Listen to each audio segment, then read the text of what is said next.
Hello friends, good morning to all of you once again.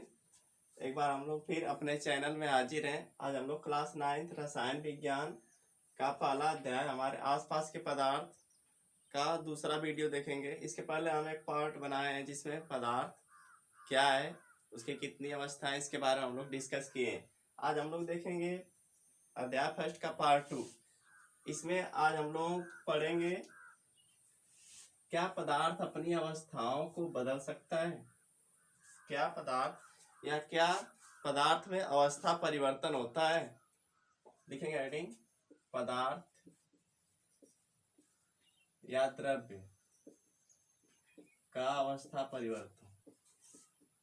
का अवस्था परिवर्तन यह पूछ सकता है परीक्षा में, अवस्था परिवर्तन किसे कहते हैं या द्रव्य की अवस्था परिवर्तन क्या है। लिखेंगे stages, states changes of matter, states changes of matter. पदार्थ की अवस्था या पदार्थ का अवस्था परिवर्तन। तो देखिए पदार्थ का अवस्था परिवर्तन होता क्या है। अवस्था मतलब जैसे आदमी की अवस्था होती है, पहले शैशवावस्था होता है, उसके बाद बाल्यावस्था, फिर किशोरावस्था। आदमी भी अवस्था अपना बदल सकता है, मतलब बदलती रहती है अवस्था, है प्राकृतिक है।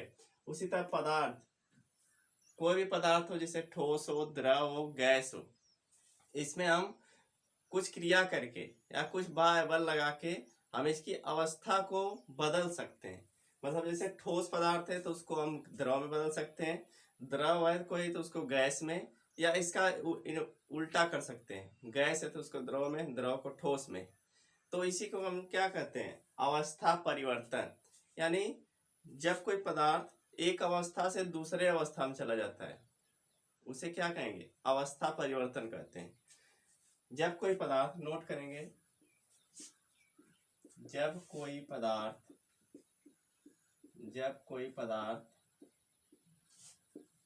एक अवस्था से दूसरी अवस्था में, एक अवस्था से दूसरी अवस्था में बदल जाता है तो उसे अवस्था परिवर्तन कहते हैं।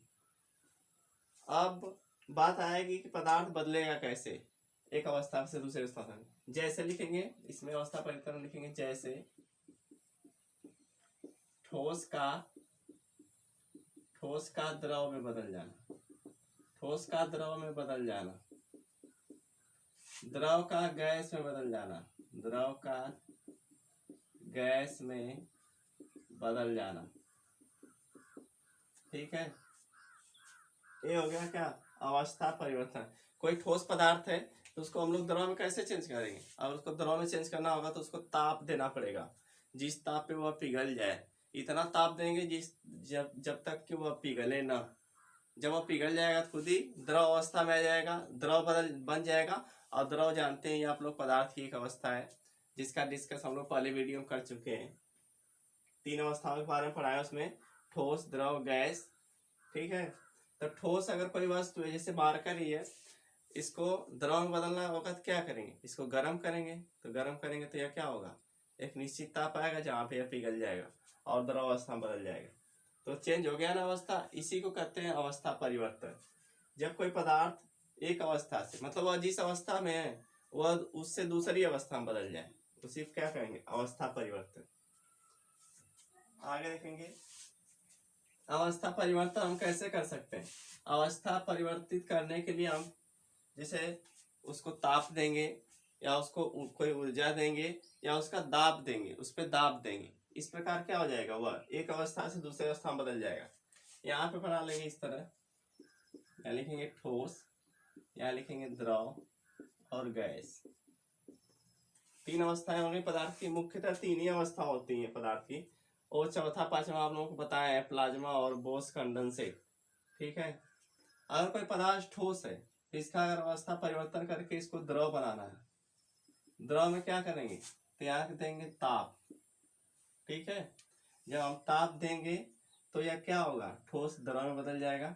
और द्रव को जो और ताप दे देंगे, इसका ताप बढ़ाने पर लिखेंगे, ताप बढ़ाने पर, उसी तरह इसका ताप बढ़ाने पर द्रव क्या होगा, गैस में बदल जाएगा। अब यहाँ पे अगर इसको ताप घटा रहे हैं, या लिखेंगे ताप घटाने पर, यानी किसी गैस का ताप अगर हम घटाएंगे तो वो किस में बदल जाएगी, द्रव में। अवस्था परिवर्तित हो गई, गैस है, ताप घटा दी उसका, तो वह किस में बदल गई, द्रव में। उसी तरह कोई द्रव है जिसका ताप अगर घटा देंगे, ताप घटाने पर वह किस में बदल जाएगा, ठोस में। इस प्रकार किसी पदार्थ को उसकी एक अवस्था से दूसरी अवस्था में लाने के लिए हमें ताप को बढ़ाना पड़ता है या घटाना पड़ता है, या दाब को बढ़ाना पड़ता है या घटाना पड़ता है। ठीक है, ये सब विधि है। अब आगे हेडिंग देखेंगे। एक नोट यहीं पे लिख लेंगे, नोट में लिखेंगे जल ऐसा पदार्थ है, जल ऐसा पदार्थ है जो तीनों अवस्थाओं में पाया जाता है, तीनों अवस्थाओं, जल ऐसा पदार्थ है जो तीनों अवस्थाओं में पाया जाता है। मोस्ट इंपॉर्टेंट क्वेश्चन है, पूछ सकता है कोई आपसे कि कौन सा पदार्थ है जो तीनों अवस्थाओं में पाया जाता है।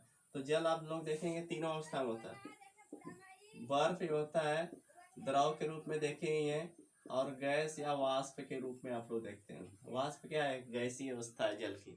ठीक है, इस प्रकार हमारा जो जल है वह तीनों अवस्थाओं में विद्यमान होता है। ठीक है, आगे ऐड लिखेंगे, अगली ऐड लिखेंगे गलनांक तथा हिमांक।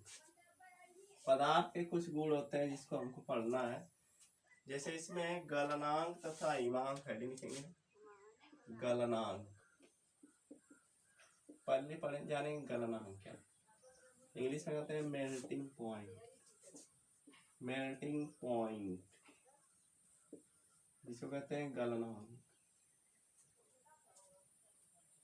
यहाँ देखिए गलनांक, जैसा कि हमको शब्द से ही देखना है, हम बताए थे जो केमिस्ट्री हो चाहे बायोलॉजी हो, उसमें अधिकांश परिभाषाएं जो होती हैं, अगर आप लोग हेडिंग पे ध्यान देंगे तो लिख ले जाएंगे। यहाँ पे देखा क्या लिखा है, गलनांक शब्द दो शब्दों से मिलकर बना है। गलन, गलन मतलब होता है क्या, किस चीज का गल जाना, पिघल जाना। और अंक मतलब होता है केमिस्ट्री में क्या, पॉइंट। यहाँ पॉइंट लिखा है ना, अंक मतलब यहाँ 1 2 3 4 5 से जानते ही हैं, यहाँ कह लेंगे टेम्परेचर से यहाँ पे अंक। तो क्या कहेंगे, वह निश्चित पॉइंट या वह निश्चित ताप कर लीजिए, वह निश्चित ताप जिस पर कोई ठोस, गलता कौन है, ठोस पदार्थ ही गलता है ना। तो कैसे बनाए परिभाषा, वह निश्चित ताप जिस पर कोई ठोस पदार्थ द्रव अवस्था में परिवर्तित हो जाए, लिखेंगे, उसे उसका गलनांक कहते हैं। वह निश्चित ताप जिस पर कोई ठोस पदार्थ द्रव अवस्था में परिवर्तित हो जाता है, उसे उसका गलनांक कहते हैं। नोट कर लेंगे, वह निश्चित ताप, वह निश्चित ताप जिस पर कोई पदार्थ, जिस पर कोई पदार्थ, जिस पर कोई ठोस पदार्थ, जिस पर कोई ठोस पदार्थ द्रव अवस्था में बदल जाता है, द्रव अवस्था में बदल जाता है, बदल जाता है, उसे उसका गलनांक कहते हैं। ठीक है, उसे उसका गलनांक कहते हैं। अब सभी ठोस पदार्थों के लिए एक ही टेम्परेचर नहीं होगा, जैसा पदार्थ होगा उस तरह का उसका अलग अलग टेम्परेचर होता है। जैसे कुछ पदार्थ होंगे 100 डिग्री पे गल जाएंगे, कुछ पदार्थ होंगे 200 पे, कुछ पदार्थ होंगे 300 पे, कुछ ज़्यादा हार्ड पदार्थ होंगे तो उसको 1000 2000 4000 डिग्री सेल्सियस ताप देना पड़ता है। तो सभी ठोस पदार्थों का अपना अलग अलग मेल्टिंग पॉइंट होता है। नोट करेंगे इसको। अब अगली आईडी लिखेंगे, अगली आईडी लिखेंगे हिमांक। हिमांक, हिमांक कहते हैं freezing, freezing point, freezing point. गलनांक और हिमांक। फ्रीजिंग पॉइंट नोट करेंगे, हेडिंग फ्रीजिंग पॉइंट।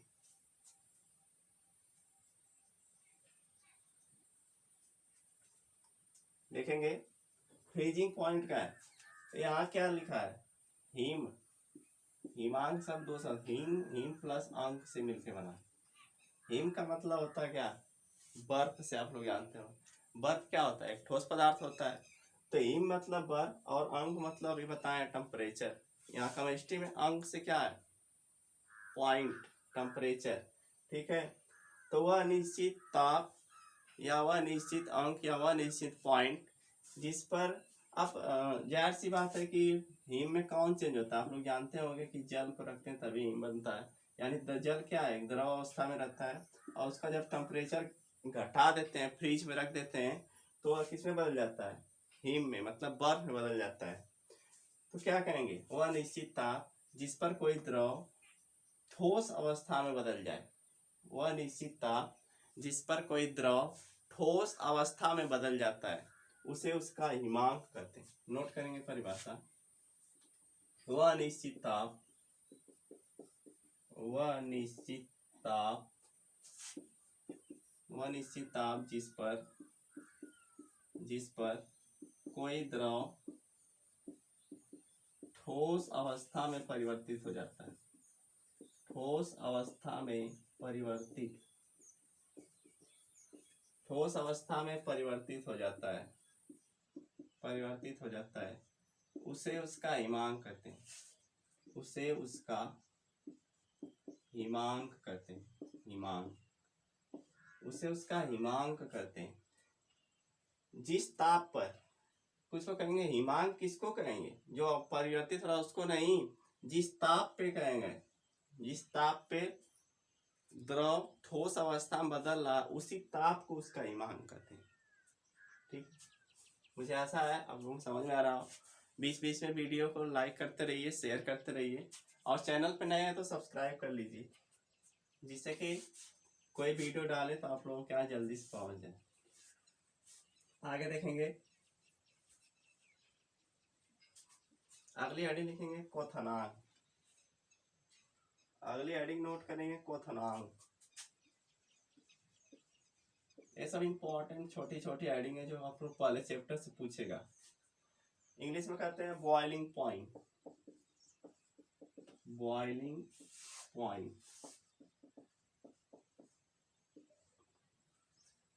यहाँ क्वथन शब्द आप लोग पहले बार सुन रहे होंगे, ठीक है, लेकिन यहाँ इंग्लिश में तो जानते ही होंगे, बॉयल मतलब होता है उबलना। क्या होता है बॉयल मतलब, उबलना, ठीक है। तो यहाँ इंग्लिश से जान जाएंगे, उस तरह क्वथन मतलब जान जाएंगे, उबलना होता है।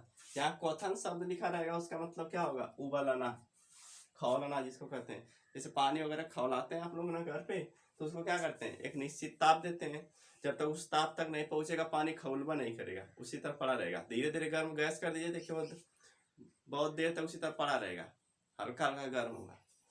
तो यहाँ बॉइलिंग पॉइंट से क्या मतलब है, वह निश्चित ताप। अब उबलता कौन है, द्रव उबलता है, गैस तो उबलती नहीं है, ठोस तो उबलता नहीं है। तो वह निश्चित ताप जिस पर कोई द्रव गैस अवस्था में परिवर्तित हो जाए।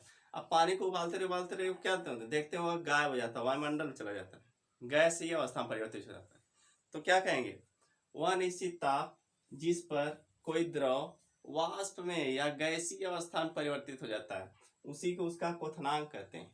एकदम आसान परिभाषा है, देख लीजिए, वह निश्चित ताप, वह निश्चित ताप जिस पर कोई द्रव गैस अवस्था में परिवर्तित हो जाता है, कोई द्रव गैस अवस्था में परिवर्तित हो जाता है, परिवर्तित हो जाता है, परिवर्तित हो जाता है, उसे क्वथनांक कहते हैं, उसे क्वथनांक कहते हैं। इस तरह हेडिंग से याद रखेंगे, कभी नहीं भूलेंगे जिंदगी में, एक बार पढ़ लेंगे याद रहेगा। हाँ, और आप लोग मतलब पढ़ने बैठा करिए तो नोटबुक ले लीजिए और पेन लीजिए, साथ साथ नोट बनाते चलिए, क्योंकि मैं सीरियल वाइज से सब पढ़ा रहा हूँ। जो भी चैप्टर पढ़ा रहा हूँ उसकी सभी वीडियो सीरियल वाइज से बन रही है। ठीक है, आप लोगों को परीक्षा में सहायता मिलेगी इससे। तो क्या लिखें, वह निश्चित ताप जिस पर कोई द्रव गैस अवस्था में परिवर्तित हो जाता है उसे उसका क्वथनांक कहते हैं। अब इसी से मिलती जुलती एडिंग है, क्वथनांक से मिलती जुलती एडिंग है क्या, द्रवणांक।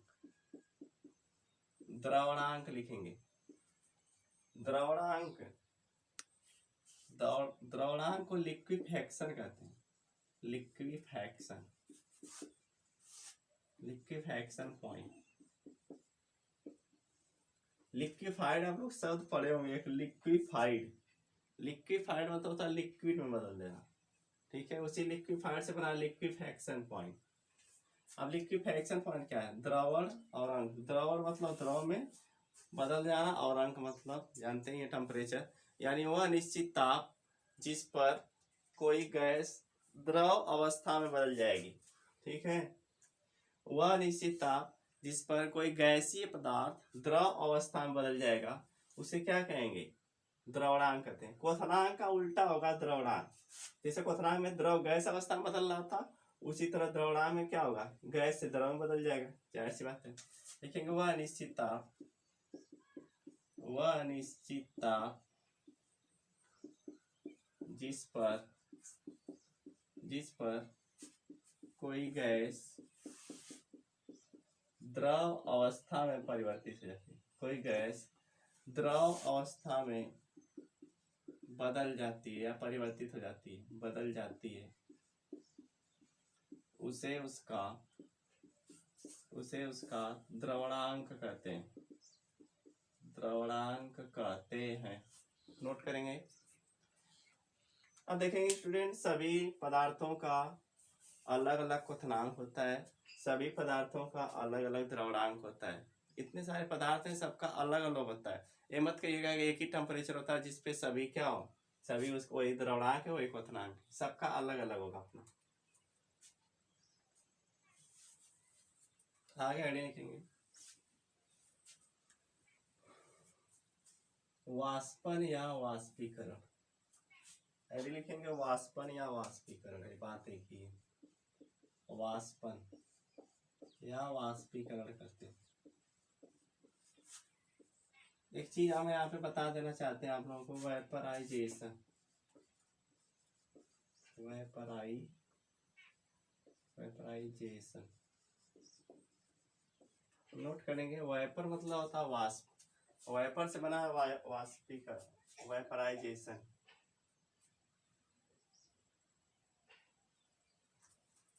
वेपराइजेशन या वाष्पन को इवेपोरेशन भी कहते हैं, इवेपोरेशन,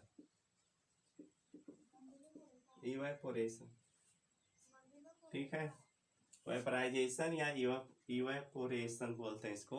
वाष्पन को इवेपोरेशन, वाष्पीकरण को वेपराइजेशन। वेपर मतलब होता है वाष्प, और जेसन शब्द जिसके अंत में लग गया, इसका मतलब क्या होता है, उसका निर्माण करना।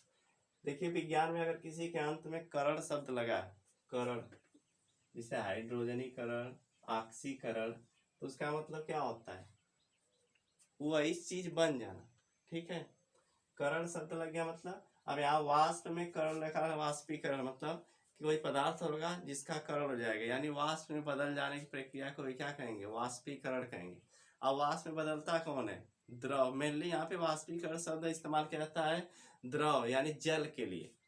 तो वाष्पन किसे कहेंगे या वाष्पीकरण, देख जब कोई द्रव या जब कोई जल जो खुला हो, वह देखते हैं आप लोग धीरे धीरे क्या होता है, वाष्प में बदल के ऊपर उड़ जाता है, मतलब वहां से गायब हो जाता है। तो इसी प्रक्रिया को क्या कहते हैं, वाष्पीकरण कहते हैं।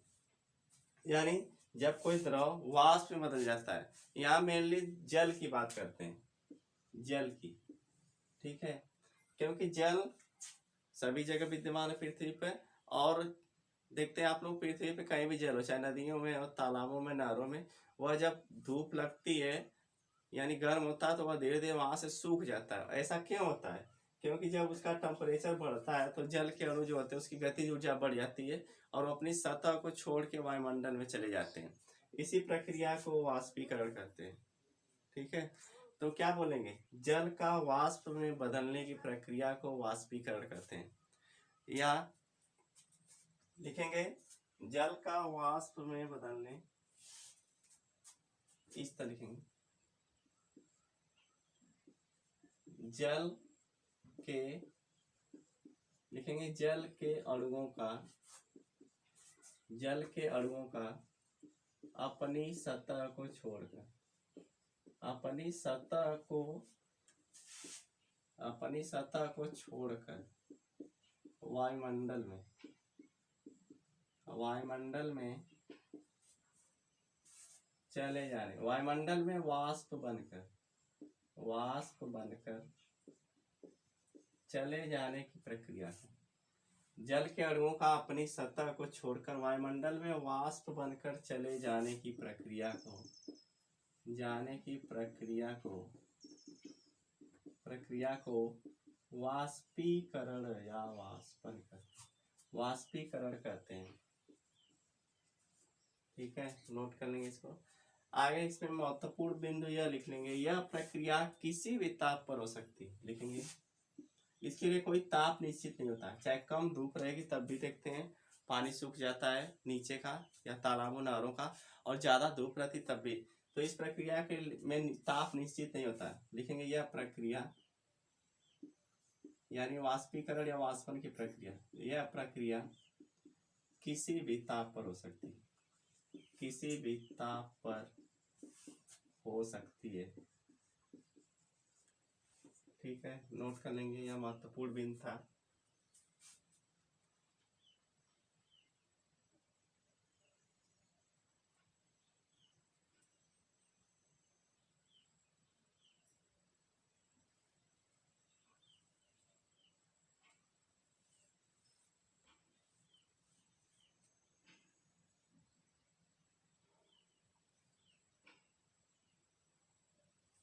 नोट कर चुके होंगे, आगे देखेंगे।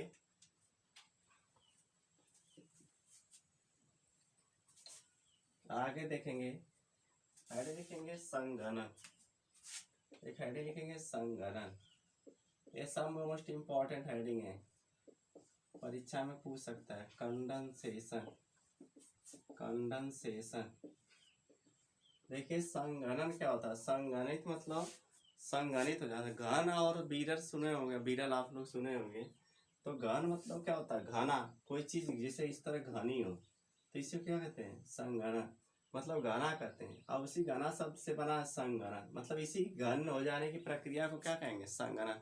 कोई चीज विरल है, विरल है मतलब दूर दूर है, तो उसको हम लोग पास पास ला देंगे, या पास पास आ जाए मतलब घन हो जाए, घन मतलब यहाँ अधिक पास पास हो जाए इस तरह, तो इसी प्रक्रिया को क्या कहेंगे, संघनन कहते हैं। तो यहाँ संघनन केमिस्ट्री की भाषा में देखेंगे क्या है, संघनित अब कौन होगा, ठोस तो होंगे नहीं, क्योंकि ठोस के अणु ऑलरेडी पास पास होते हैं। ठीक है, तो संघनन की प्रक्रिया में वाष्प का संघनन होता है, जब वाष्प के जो वाष्पीकरण हुआ है जल का या किसी पदार्थ का, वह जो वाष्पीकरण हुआ है, जो वाष्प है वह संघनित होके, मतलब उस वाष्प के अणु आपस में पास पास आ जाए, तो इसी प्रक्रिया को संघनन कहते हैं। तो जब पास पास आ जाएंगे उसके अणु तो क्या हो जाएंगे, वह कौन सी अवस्था में बदल जाएगा, वह द्रव अवस्था में बदल जाता है। जब कोई किसी वाष्प के अणु को पास पास कर देते हैं तो वह द्रव के अवस्था में बदल जाता है। ठीक है, इसी प्रक्रिया को कहते हैं संघनन, यानी वाष्प का आपस में, वाष्प के अणुओं का या वाष्प का आपस में संघनित होकर द्रव के रूप में बदल जाने की प्रक्रिया को संघनन कहते हैं। लिखेंगे वाष्प का, वाष्प का, नोट करेंगे, वाष्प का संघनित होकर या वाष्प के अणुओं का पास पास आकर द्रव के अणुओं में बदल जाने की प्रक्रिया, वाष्प का संघनित होकर, संघनित होकर द्रव में बदल जाना, द्रव में बदलने की प्रक्रिया को, द्रव में बदलने की प्रक्रिया को, प्रक्रिया को संघनन कहते हैं, संघनन कहते, संघनन कहते हैं। वाष्प जो वायुमंडल हमारे बहुत सारे वाष्प इस तरह देखते होते फैली होती हैं, जल की वाष्प। ठीक है, तो ये इसके आगे क्या आ जाए, एकदम पास पास आ जाए, इस तरह सभी मिलकर पास पास आ जाए तो यह द्रव का रूप ले लेती है। इसी प्रक्रिया को क्या करते हैं, संघनन करते हैं। ठीक है, अब देखेंगे संघनन के कुछ उदाहरण। संघनन के उदाहरण आप लोग अपने दैनिक जीवन में देखते होंगे संघनन के उदाहरण। ठीक है, जब वाष्प संघनित हो जाती है तो जैसे ओस का बनना, देखेंगे उदाहरण में ओस का बनना, ओस का बनना, बनना डीव करते हैं उसको जानते होंगे आप लोग। ओस का बनना या बादल का बनना, बादल का बनना, और आगे नोट कर लेंगे बादल का बनना, कुआरा का बनना। जाड़े के मौसम में जब वाष्प अधिक संघनित हो जाती है। अच्छा, वाष्प संघनित कैसे होगी, जब वायुमंडल का टेम्परेचर कम हो जाएगा, जितना टेम्परेचर है उससे अगर टेम्परेचर गिरने लगता है या कम होने लगता है तो ओस बनने लगती है और वही बादल बनने लगता है। ठीक है, और बादल जब बनेगा तो और टेम्परेचर कम हो जाता है तो वही वाष्प की जो बूंदें हैं द्रव के रूप में पृथ्वी पर आती हैं, उसी को क्या करते हैं हम लोग, वर्षा कहते हैं। उसी तरह कुआरा का बनना, कुआरा को फॉग कहते हैं इंग्लिश में, नोट करेंगे कुआरा का बनना। ये सब किसके उदाहरण है, संघनन के उदाहरण है। ठीक है, नोट कर लेंगे इसको।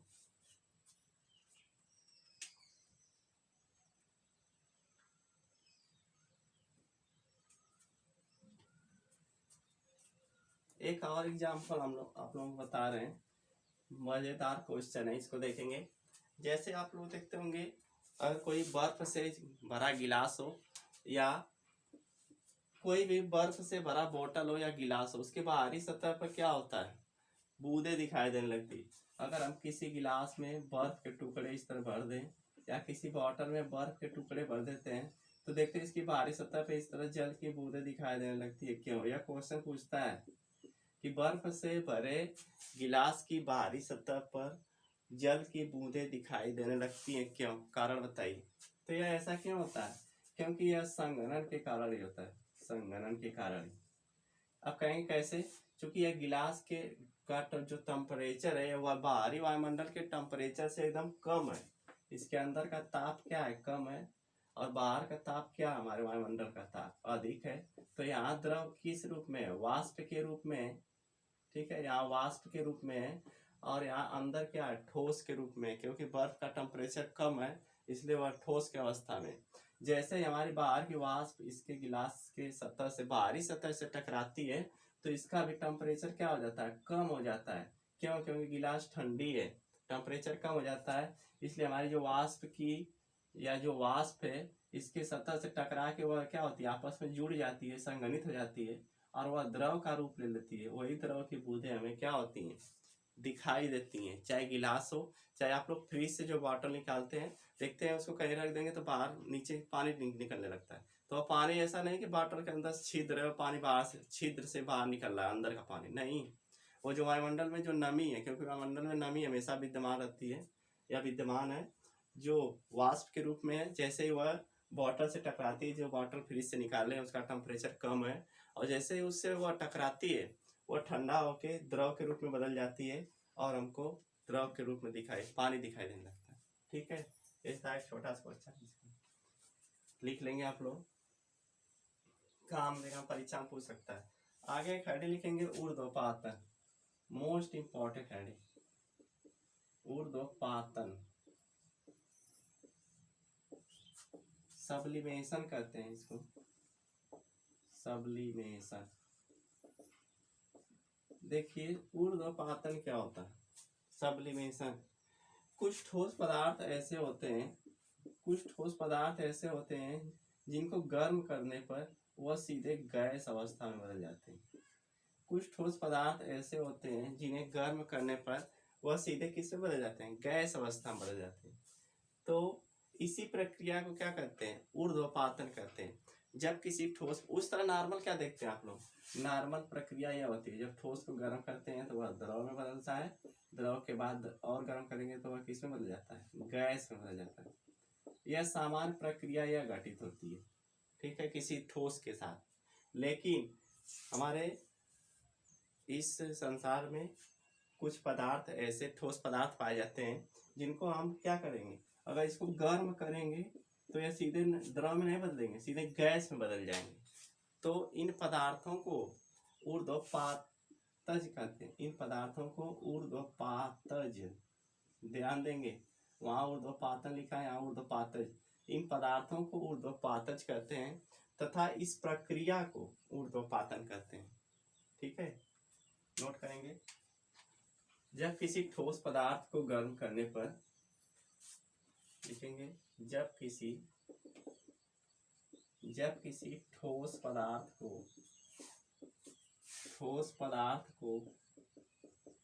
गर्म करने पर वह सीधे गैस में परिवर्तित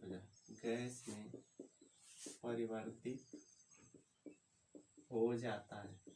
वह सीधे गैस में परिवर्तित हो जाता है। तो उन पदार्थों को ऊर्ध्वपातज अंडरलाइन कर लेंगे, ऊर्ध्वपातज तथा इस प्रक्रिया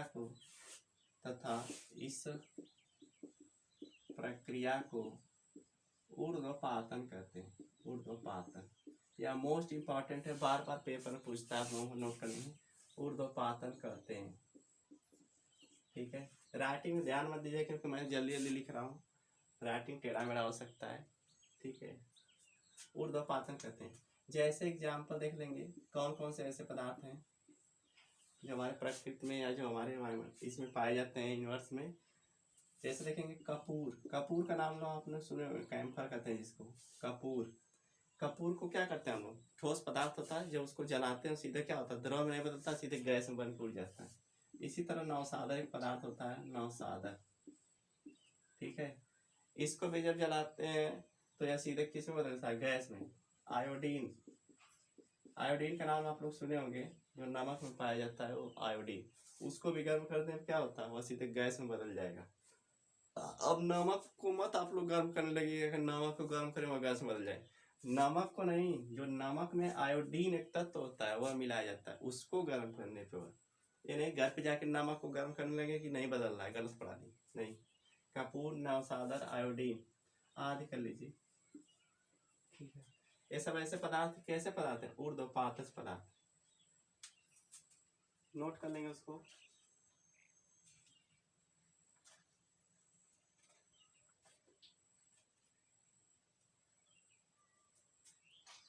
इसमें एक चीज, इस चैप्टर में एक चीज और रह गया, उसको देख लेते हैं, उसके बाद चैप्टर कंप्लीट। इसमें दिया है कुछ ताप को परिवर्तित करना आपको, राइट, लिखेंगे तापमान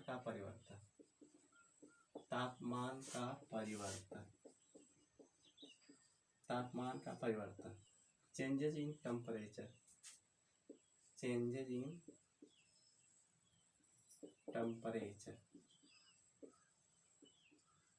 कैसे तापमान को, जब एक यूनिट में दिया जाएगा तो उसको कैसे बदल देंगे तापमान। इसमें पहली हेडिंग लिखेंगे डिग्री सेल्सियस से केल्विन में बदलना। के का मतलब होता है केल्विन, डिग्री सेल्सियस से केल्विन में बदलना।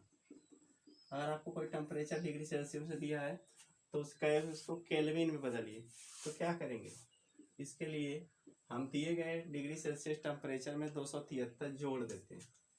दिए गए, लिख लीजिए, दिए गए डिग्री सेल्सियस टेम्परेचर में 273 जोड़ देते हैं। अगर जो डिग्री सेल्सियस में ताप दिया है, डिग्री सेल्सियस इसको पढ़ते हैं, डिग्री यहाँ 0 इससे सी लिखा रहेगा डिग्री सेल्सियस। अगर डिग्री सेल्सियस में दिया है, अगर उसको केल्विन में बदलिए, तो हम क्या करेंगे, जो टेम्परेचर दिया रहेगा उसमें 273 जोड़ देंगे।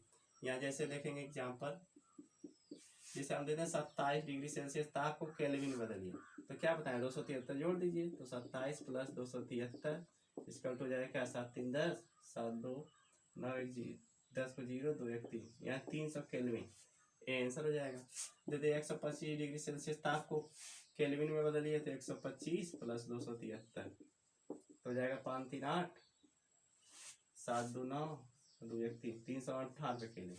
इस तरह कितना और भी टेम्परेचर दिया जाएगा, जैसे 500 डिग्री सेल्सियस को केल्विन में बदलिए तो 500 प्लस 273 क्या हो जाएगा 3 7 5 7 773 केल्विन। जोड़ लीजिएगा आप लोग 3 7 5 7। फिर से कर दे कितना और टेम्परेचर दे रहा है, चाहे ज़्यादा चाहे कम। जैसे कहीं 0 डिग्री सेल्सियस को केल्विन बदलिए तो 0 प्लस 273 क्या आ जाएगा, कितना हो जाएगा 273 ही रहेगा, 273 केल्विन। किसी ताप को अगर कहे बदलने के लिए डिग्री सेल्सियस से केल्विन में, उसमें तुरंत 273 जोड़ के लिख देंगे। इस तरह का क्वेश्चन पूछता है परीक्षा में 9th में, लिख लीजिए। दूसरा है ये तो था डिग्री सेल्सियस से केल्विन में बदलना। अब उल्टा इसका देखेंगे, अगर आप लोगों को केल्विन में दिया होगा डिग्री सेल्सियस में बदलिए। दूसरा है केल्विन से, केल्विन के को केल्विन लिखते हैं, लिख लीजिए नहीं तो कहेंगे नहीं लिखे। केल्विन से डिग्री सेल्सियस, इसको डिग्री सेल्सियस पढ़ते हैं। केल्विन से डिग्री सेल्सियस में बदलना। अगर कोई टेम्परेचर केल्विन में दिया तो डिग्री सेल्सियस कैसे बदलेंगे, तो उसमें से 273 घटा देते हैं। दिए गए लिखेंगे, दिए गए केल्विन ताप में से 273 घटा देते। दिए गए केल्विन ताप में से 273 घटा देते। जैसे हम एग्जांपल देखेंगे, जैसे दे दिया 276 केल्विन, इसको करा डिग्री सेल्सियस में बदलिए तो क्या करेंगे 276 माइनस 273 घटा देंगे, कितना बचेगा 273 में 3 डिग्री सेल्सियस। ठीक है, इस तरह जैसे कर दिया 300 केल्विन को डिग्री सेल्सियस में बदलिए तो 300 माइनस 273 कितना बचेगा 27 डिग्री सेल्सियस हो गया। जैसे हम देते 498 केल्विन को डिग्री सेल्सियस तो हो जाएगा 498 माइनस 273 तो हो जाएगा 8 में से 3 जाएगा 5, यहाँ बचेगा कितना 9 में से 7 जाएगा 2 और 4 में से 225 डिग्री सेल्सियस। आप लोग घटाना करके देख लीजिए, आवश्यकता मिस्टेक हो सकता है हमसे जल्दी में, ये मत कहिएगा गलत है, घटा लीजिए आप लोग। आगे देखेंगे जैसे 600 केल्विन दिया है, कहे इसको डिग्री सेल्सियस बदलिए हो जाएगा 600 माइनस 273 इक्वल टू 10 में 3 जाएगा 7, यहाँ बचेगा 9 में 7 जाएगा 2, यहाँ बचेगा 5 में से 2 जाएगा 3, 327 डिग्री सेल्सियस। ठीक है, बस यह चैप्टर यहीं पे कंप्लीट होता है। इस चैप्टर में इससे अधिक नहीं कुछ पढ़ना आप लोगों को। तब तक के लिए मिलते हैं नेक्स्ट वीडियो में, तब तक के लिए शुक्रिया, धन्यवाद। अगर चैनल पे नए हैं तो चैनल को प्लीज़ सब्सक्राइब कर लीजिए और बेल आइकन को प्रेस कर दीजिएगा, जिससे कि हम अगर कोई नया वीडियो डालें तो आप लोगों के तुरंत पर पहुँचे। इसके बाद हम नेक्स्ट चैप्टर पढ़ाएंगे, क्लास 9th का रसायन विज्ञान का नेक्स्ट चैप्टर अगली वीडियो में। पहले चैप्टर की ओनली 2 वीडियो है, पार्ट 1 और पार्ट 2। ठीक है, शुक्रिया।